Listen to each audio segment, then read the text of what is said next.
I really learned personal powerlessness from my mother. I was the oldest, and I had two younger brothers, and I realized very early on that their needs were much more important than mine, and this was a typical male-dominated mindset at the time that I was born. My mother was a prescription drug addict, and her drug of choice was her amphetamines.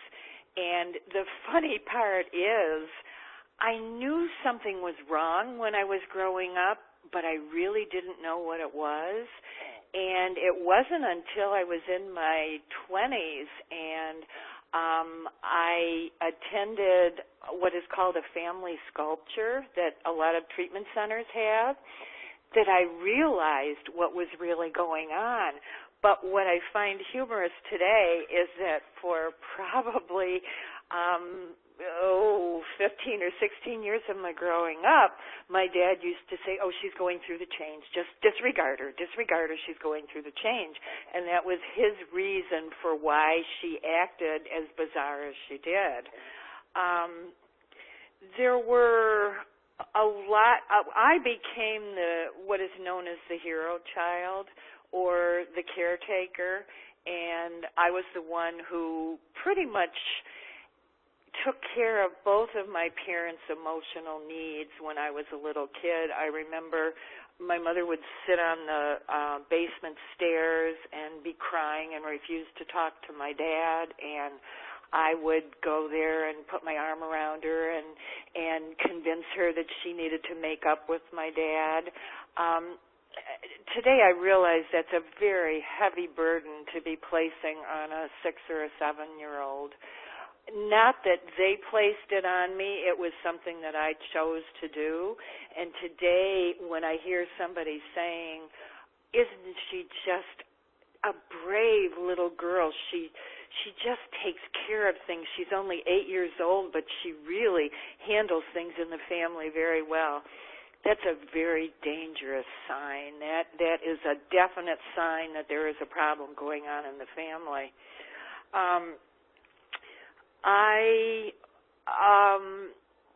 Well, when I say that I lived addiction in every possible way, so I lived it from the standpoint of my mother's addiction, my dad's codependency, and my own codependency, because I was taught to be codependent as the oldest child. So it was, I programmed myself, really, to find my very own addict, alcoholic, to marry, and that's exactly what I did. But before I did that, I also developed my own addiction in college, and what was cute is that I'm very tall, and my excuse for holding my alcohol was that I was very tall, and that was the reason why I could drink the way I could. And what was funny is that I was always the designated driver, even though I never should have been, but I was, because I was the one that appeared to be able to hold it. Then I married an alcoholic, and that marriage lasted about 18 years, and in that marriage I had 3 children, and 2 of my 3 children went down the same path as their dad and I with addictions. My oldest son, when he was 7 or 8, developed Tourette syndrome, which was devastating to me and just ripped his self-esteem just right down to absolutely nothing. That was really the beginning, my conscious beginning of my sacred journey, because one day the school called me and said that he was unable to walk and to come and get him. And he had already been seeing a doctor, and he was on the prescribed drugs for Tourette syndrome at that time. And so I went and I picked him up and took him to the emergency room where his doctor was, and we spent the whole day in the hospital, and at the end of the day, the doctor said to me, I don't know what's wrong with him. I don't know why he can't walk. And I, of course, as a young mother, developed an attitude and told the doctor off and took my son out of treatment with him, withdrew him from the drugs, and started on my journey to learn about alternative medicines, energy therapy, acupuncture, homeopathy, all of those modalities, and helped my son really stop a lot of the severe tics that he was having. The interesting thing is, as he became a young teenager, he found pot, and it did the same thing. And so that led him down his path to addiction. It doesn't really sound like a sacred story when you look at it in those terms, but it really was, as I see how differently I became in my emotions and in my thoughts and in my beliefs. And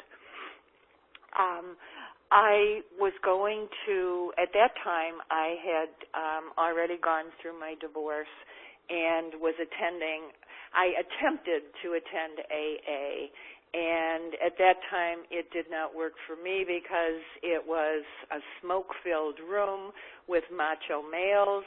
That has changed very much today, and that is not true.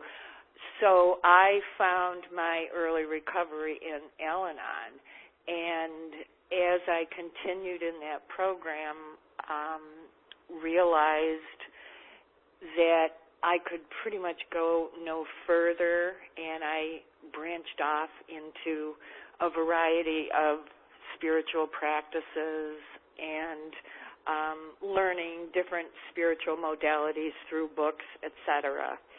I'm very grateful for what I learned in the traditional 12-step program, but I soon realized that I could not accept the first step that says we admitted we were powerless over alcohol, that our lives had become unmanageable. I knew I was not powerless. It was very obvious to me by the things that I had gone through, especially with my son with Tourette's. So I learned compassion, and I started living in love, and I gained patience, and I realized that I was a powerful female, and suddenly just developed this urge to change the way people look at addiction. And one night I was awakened and told to go to the computer, and within 15 minutes I was given what is called soul steps and told it was the next 12 steps to addiction recovery. And my 12 steps are based on power rather than powerlessness. And that's pretty much what has brought me to who I am today, and understanding that I really needed to love my addiction and be grateful to it and everything that it taught me, because today I believe and I can see very clearly that addiction is nothing more than a distraction that keeps somebody from really feeling and experiencing who they are, and usually it's because that person is afraid of their power.